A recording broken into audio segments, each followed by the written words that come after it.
Hi everyone, VortexTCG here, and today I'm going to be showcasing you a little bit of a different video. It was planned to be something different, but I actually want to showcase this because I think it is very important for myself, but also for all of you guys, and I think it's something that has been desperately needed in this community for a while. If you don't know, there hasn't been an online simulator for Digimon as of yet. We had confirmation, however, a couple of years back, it feels like at this point, that Bandai were working on an online client. However, they decided to keep it quiet, and we don't even know if it's in development anymore, quite frankly, and I think they're still working on the Dragon Ball one. And so with the lack of an online client that's officially supported by Bandai, we've actually just got a bunch of simulators that have been produced by fans of their respective card games. So for One Piece, I believe there's an online simulator. For something outside of Bandai, Disney Lorcana is a different simulator for that as well. And finally, today I can say that we have an online simulator for the Digimon card game. It feels crazy just saying that because it is such a godsend in certain ways, but it's true. It's one that you can play in your browser right now.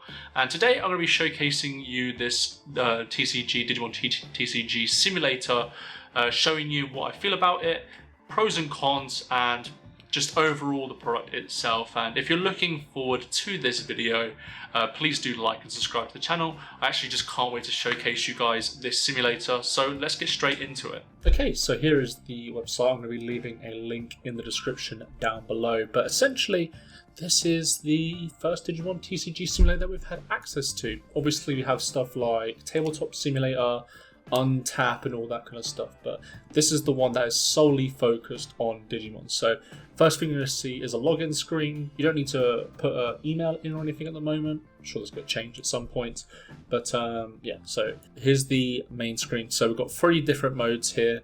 One's going to be Find Game, pretty self-explanatory, Deck Builder, self-explanatory, and Profile. So let's go over Profile first. This is just like a little overview and your decks that you have active. So you can also change your icon here as well. So I just play Arata. Is that Arata? Diaboroman.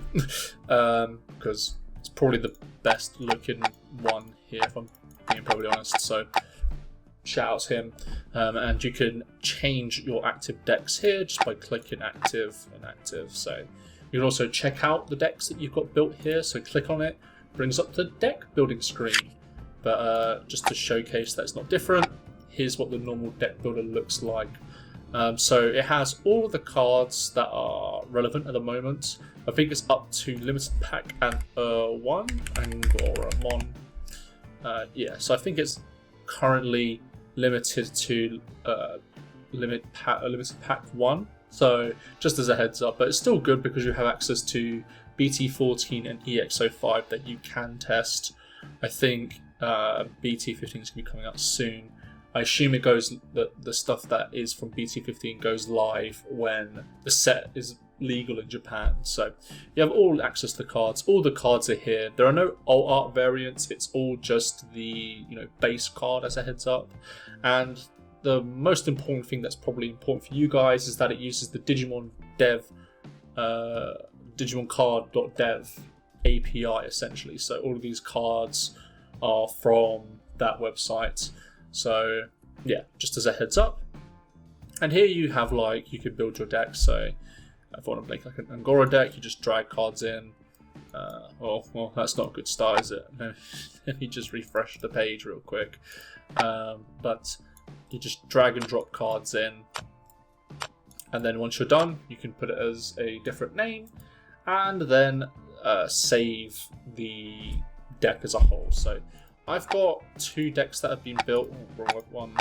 That are the Commandramon. This is similar to the one that I have on the channel already. And I also have a bit annoying that you have to go back like that to then go back in the menu. But I also have this Jellymon list that I'm just trying out for a little bit of fun. And yeah, this is the main reason why I actually think this platform is going to do very well, because I think at the moment there isn't really a good resource to test Digimon at the moment.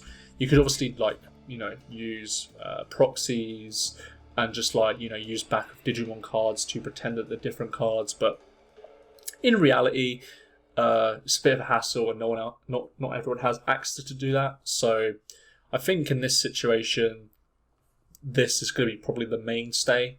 There are going to be some issues that I do have with this, but I assume that they're going to be fixed at a later point anyway. So yeah, here's just another list that I'm probably going to be playing in the game today. So I've also got the find game option, and this brings you to like a lobby.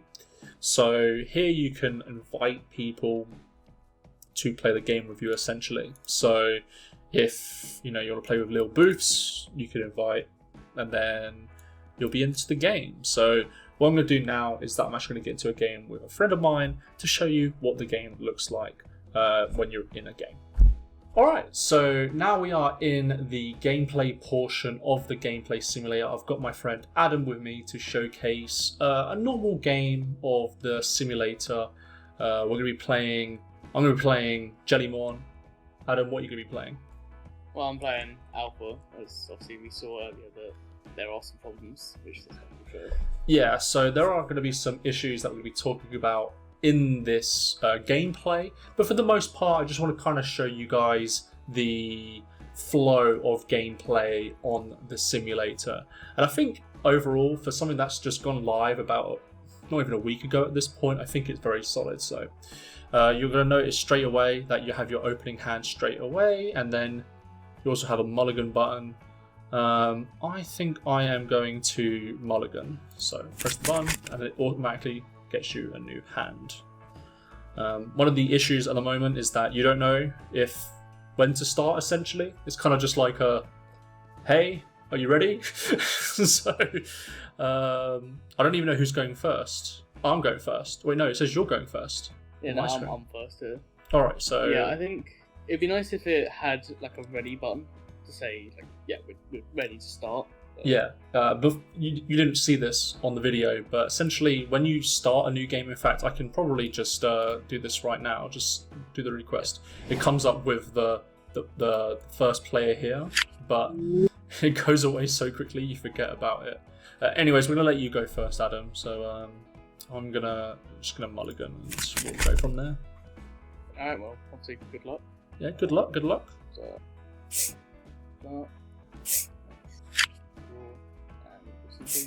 very cool one.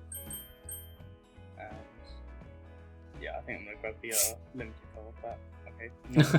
Not underneath. Alright, so that was just like a typical turn, so just playing out cards. They all have different sections, which is very nice. The battle area is like, it looks like there's only 5 slots, but there's more than 5 slots. They both double up to make 10. So if you're playing more than 10, good luck. But if you ever come up with that, that's pretty impressive. Yeah, if you're not winning at that point, you might have a bit of a problem. Anyways, let's get into my turn. You tap the deck to draw your card, and then you hatch an egg by tapping the breeding area. Again, it's all manual, so there isn't any like automatic thing you can do. The only automatic thing really is going to be the mulligan feature and the start of turn essentially. So we're just going to do a normal turn. This is actually my first time playing this deck, so I've got to do a little bit of learning while I'm playing, but that should be fine. So just to like play cards, you just drag them over them, and then you have to do the actions themselves. So draw a card. It's not looking good, I can't lie. I think I will just play the Tamer and then put you to 2. So yeah, again, everything's manual, including the memory gauge. So just similar to like paper play, but online. So it's your turn. Yeah, I mean, it's very much like obviously tabletop simulator in that sense, with the mods for that. Yeah. It's very much everything's manual. You have to do everything yourself, but that's not.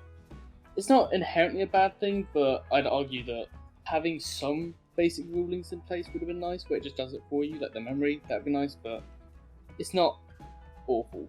It's still very good. Like, it's definitely something I'm happy to see the game have, or something like that. That's fair. I mean, Yeah, so the thing that my opponent is doing here now is just using the revealer feature. Actually, I don't even know if this deck does any revealing, but it's essentially just to showcase, because I'm going to draw this card anyways, you press this reveal button and the top card is there. So you can then, I'm just going to drag it to the top of the deck, and then you can choose to put it at the bottom and the top. So that's going to be my draw anyways, so I'm going to draw for turn. And so yeah, searching is a bit annoying because you have to manually put each card at the bottom of your deck. You can't just grab the one, put it on the rest of the bottom. You have to manually do each one, but it does give a bit of freedom because it means that as long as you get to know what your card does, because you have to know to do the stuff. Yeah, exactly. Nice. And so I'm going to go to 3 because of my tamer. And yeah, I'm going to promote. So again, one of the biggest problems that this game has at the moment is the fact that you can't like drag a whole stack. You have to manually drag every card. So if I was just, for example, like I can't like just drag the Jellymon in. I have to drag the egg and the Jellymon. So that could be a little bit frustrating because obviously you're not going to just promote like the Jellymon. You obviously want the egg as well. So yeah, that can be quite annoying at times. So, yeah, I can say because Tabletop Simulator obviously has that thing where you can just grab the whole stack, which is why it's nice. But with any deck that requires you to put stuff under or anything, as you'll see later, it's just going to be a pain to manage. Yeah, once we get into the late game of Alphamon, you'll realise how bad that the stacking system is currently. Yeah, how annoying it is. Yeah, so when you do check security, as we'll maybe see next turn, it is quite nice that it just does reveal it. Same as the reveal function, but security, and you can also just trash very easily directly, so quite nice. Alright, so I think I'm just going to do... Yep, so I'm just going to swing at security, so tap that. It's a little bit fiddly, but I'm going to swing at 6k. I'm going to use the Jellymon to draw a card. I'm going to use the hero to draw an additional card, and yeah, swing in for 6k. You have to tap the tamer, don't you? Yeah. Yeah, I mean, obviously, to spend stuff, it's just clicking, which is nice, double clicking. simple, but yeah, I thought it was simple. Nice. But yeah, check security. You click on the security and it's done. Yep. And you should drag the card down. It's really hard to communicate, like because that turn wasn't really that deep, but as you're going to see from the Alphamon player, the order of effects are going to happen, and it can be confusing at times. So, I mean, I guess a good thing to mention is obviously with this, it's very up to date with any leaked cards that come out or any cards being drawn for future sets that we don't have yet. So, obviously, especially in the UK here, where we don't have access to X4 yet, whereas they do in Japan, we can playtest those cards early using this because it does have those cards in its database. Yeah, and that's arguably one of the most important things about this simulator. It's the fact that it's an easy way to test brand new cards, essentially. Previously, you'd have to print off proxies, essentially, and play it that way, or play it on the different simulator like Tabletop or Untap. So, just having... Yeah, more janky, arguably. So. Yeah, it's even worse than this. But this is I'm not saying this is bad, but it's like there's obviously some jank to it at the moment as well. So I'm gonna do is just to kind of show off how much we're playing it. So if we, for example, want to put Exante on this Vuda, I'd have to play it and then move the stack on top of that. And obviously, if the stack's huge, if you just grab the derivative trash and whatnot, if I want to put this stack on top of the Exante, I've got to move each card manually in the right order. I can't just put it on top, which is a pain, but it's still doable. Yeah, it's doable, but it becomes a real big problem, especially in decks like Alphamon or DNA Digievolution decks, where you have to do the ordering, but essentially it's really hard to do it, so you could easily do a lot of misplays from that alone.